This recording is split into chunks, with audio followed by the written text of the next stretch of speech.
This is our third episode for our series on the first female doctors. Elizabeth Blackwell was sorely mistaken if she thought her life would become easier after she had earned an official MD. Elizabeth faced a lot of public scrutiny. The general consensus was that by departing from women's socially acceptable sphere, Elizabeth was seeking laurels in forbidden paths, dishonoring her sex, and perverting God's laws.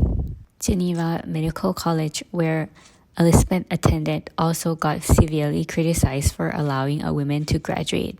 Consequently, the school decided to forbid entrance of any other female students. Elizabeth wanted to study surgery and she set off to Paris in 1849. And romance nearly found her in Paris. Hippolyte Blot was a young French doctor interning at the same institution.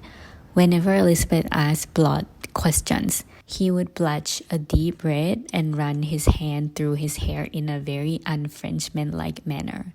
Elizabeth hoped they would come a little closely together. They would become closer in a rather tragic event.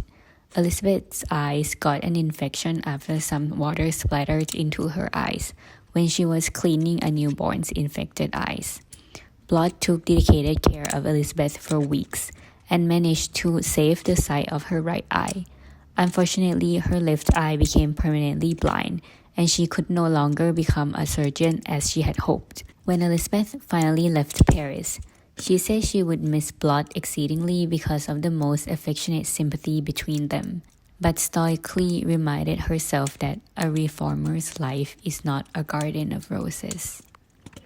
When she got back to New York in 1851, she was unable to find a job as a doctor even with her extensive experience working at hospitals in America and Europe. So she decided to open her own practice. Elizabeth noted that the first 7 years of New York life were years of very difficult, though steady uphill work. Patients came very slowly to consult her. Her initial journey was very isolated and lonely.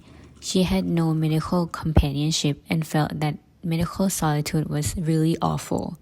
However, her bold and trailblazing endeavor was already having an effect.